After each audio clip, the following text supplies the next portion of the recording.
Hello guys, Charles here and welcome back to my channel. So if you're someone who spends time on music YouTube or music Instagram or anywhere like that, you've no doubt encountered by now the Pat Metheny interview with Rick Beato. Now the dust has settled slightly after a few days and I just wanted to share with you the 5 things I took away from this epic interview. It was nearly 2 hours long, including a bit of Metheny playing at the end.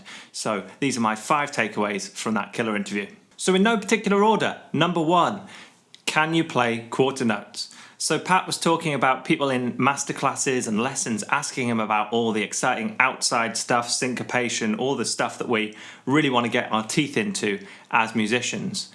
But Pat's response is always, well, let's start with quarter notes. The whole point of this is it don't mean a thing if it ain't got that swing. If we can't lock down the time, if we can't really nail those quarter notes, then what's the point of playing all this exciting chromatic stuff? Because it's just not going to swing. It's not going to be cooking because it's got nothing to connect to. Now, we've talked about this loads on the channel. Rhythm first, rhythm first, rhythm first. Dizzy Gillespie, Hal Galper, Mike Longo, all these guys talking about the importance of rhythm, and Pat is just highlighting that at this point in the interview. Now, on a similar note, he mentions that the drummer is the leader of the band. No matter whose name is on the CD cover, the drummer is the leader of the band. And interestingly, over on Instagram, Gary Husband, who is Alan Holdsworth's drummer for a very long time, they played together, he said that Holdsworth used to say exactly the same thing, that the drummer was the leader of the band. So if you are wanting to start a band, or you're already in one and your drummer's a little bit ropey, then maybe it might be time to start auditioning for a new one. So the second takeaway, which doesn't apply to everyone, this certainly doesn't really apply to me, but possibly to some of you guys out there who have ambitions of fame and fortune and being known all around the world, all that sort of stuff. So Pat, being probably the most famous jazz guitarist of all time, he talks about how that was never a goal for him and the way that he feels he got famous, as well as, of course, just being a fantastic player, was just by playing every possible gig, saying yes to this gig down here, and then the next night you're up here for this gig, and then you're in the middle and you're over here and you're jetting off over here. You've just got to play every possible gig you can get your hands on. And by doing that, you're not only honing your craft, but you're also, being exposed to people who hopefully might like what you're doing, and you start to build your reputation that way. So rather than aiming for fame or fortune, if that is something that you're interested in, just focus on playing as much as you possibly can and getting as good as possible. The third thing I've taken away from this interview was that second to rhythm, which we've already talked about, which is rhythm is king, the next most important element is melody. Pat refers to Happy Birthday as being the ultimate template for building a decent melody. We've got Happy Birthday to you, and then we've got a similar response, Happy Birthday to you. Then we've got a bit of development, ba ba ba ba ba ba ba, and then the recapitulation at the end, ba ba da ba ba ba. And Pat talks about if you played every single solo, all of your improvised lines with that sort of structure, or trying to refer them in some way to the perfect structure of Happy Birthday, then people would love to hear what you're playing. We often whittle too much and we play stuff which, if it was a human conversation, we would just be talking absolute drivel, spouting total nonsense. So often when we're whittling on the guitar, we're kind of doing the equivalent of that. We need to stop the whittle and try and make clear statements in our melodies. We're trying to play melodies here, not just demonstrate our technique. Now, part of that, what Pat talked about a lot, was trying to guide the listener, hold their hand and say, this is the interesting thing about these changes. It's not about how fast I can play over them, it's how this note in this chord moves to this note in this chord.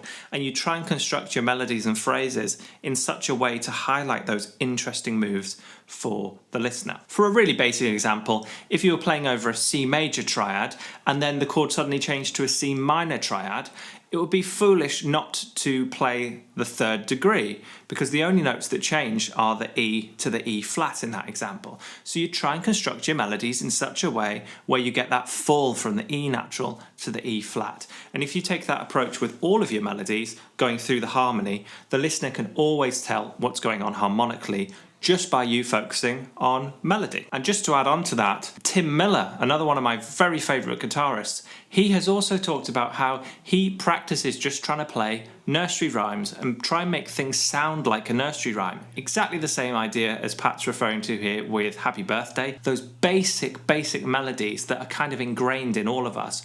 Try and use those as your melodic framework. Number 4 is playing with dynamics. Pat's reference for this apparently was Jim Hall. Pat talks about saxophone players as, you know, they're kind of the iconic jazz instrument, I suppose. A sax player playing their quietest possible note compared to their loudest possible note is ear-splitting. Huge dynamic range. The acoustic instrument of the guitar doesn't really do that. And what we do a lot of the time on the guitar is have the volume on full on the instrument and play at a relatively consistent dynamic range, somewhere close to where the string starts to fret out. What Pat recommends doing instead is having your volume pot on the guitar roughly around halfway, and you try and play no two notes the same dynamic with your picking. And apparently, in Pat's experience, by doing this, you maximize the very limited dynamic range of the guitar. We all know that we can't go from the quietest possible note on the guitar to ear splitting the same way that a saxophone can, but by using technology, using all of our volume, using all of our gain staging, we can get a bit closer to that. So that's the goal here, not just to play completely monodynamically, which we all fall into, especially when we've got effects and distortion and extra stuff on the chain. Everything just gets so compressed that we're just playing one dynamic. So really try and focus on imitating as much as you possibly can the dynamics of a piano player, the dynamics of a sax player, a trumpet player. Pretty much any other instrument has a huge dynamic range compared to the guitar. It's just an extra way to spice up your playing and sound like you're really in control of what you're doing. Playing the right notes or playing interesting notes is very important, of course, but it doesn't really mean anything if it's not said with the right accent, the right articulation. So really focus on dynamics in your playing. And number 5, the final one here, is about Pat's ability to consistently improve. So Pat referred to himself, I think the phrase he used was compulsively productive. So Pat will apparently, after every gig, take 10 pages of notes, handwritten notes about the gig, and he'll use those as a framework for what to work on, what to practice in his own time. It's really easy to look at guys like Pat Holdsworth, Tim Miller, all these guys and think, oh, they're just so naturally gifted, which perhaps they are, but it's really easy to ignore the fact that those guys have worked far harder than we have. Even if they were the most talented person in the room, they've still probably also become the most hard-working person in the room. And by taking that consistent approach, you become your own teacher. You can imagine if every time you played, you took 10 pages of notes, slightly overkill, but let's say you took 1 page of notes, and that became your template for the next few practice sessions. What Pat says is he only works on the things he can't do rather than working on the things he can do. Of course, we've got limited practice time, so we need to make sure we're working on things which are going to give us the most bang for our buck. So really try and dial in, hone in on your weaknesses and try and improve those. I also recommend working on your strengths as well. A good practice session, I think you should spend a little bit of time working on the things you're actually good at and trying to keep those going, because those can kind of become your thing, and most of the time working on the things you're weak at. And Pat talks about how he is undoubtedly a better musician today than he was 40 years ago. He refers to himself as playing on a deeper level than he was back then, and I think that's undeniable when you listen to him in his playing. He's constantly improving, and that really is what I've always loved about music, is there's no end goal. You are who you are today, you focus on the things you can't do, and then in a couple of years' time, it's amazing the things that you can do now that you couldn't do back then. And that's really, for me, the thrill of doing music. And so Pat summarises all of his progress by saying the number one most important skill is listening. Whether you are listening whilst you're in the gig, listening to what everyone else is doing, whether you're kind of retroactively listening to how you performed at the gig and analysing it, just using these wonderful tools strapped to the side of your head as your musical teacher, basically, your musical guide. So those were the 5 things I took away from this interview. And just to wrap it up, I really liked one particular quote, which I thought summed everything up really nicely, which was that compared to Bach, we all suck.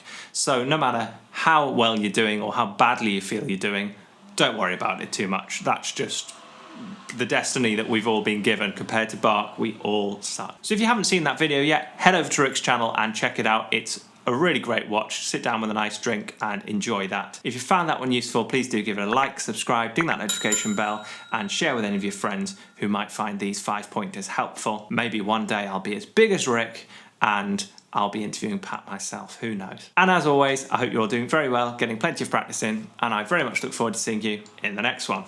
Cheers! Roll up, let me embed a story you'll never forget. A drip, drip, you're drowning in debt now. You can't buy your way out, and I heard you find it difficult to cope. Well, here by this bottle full of hope.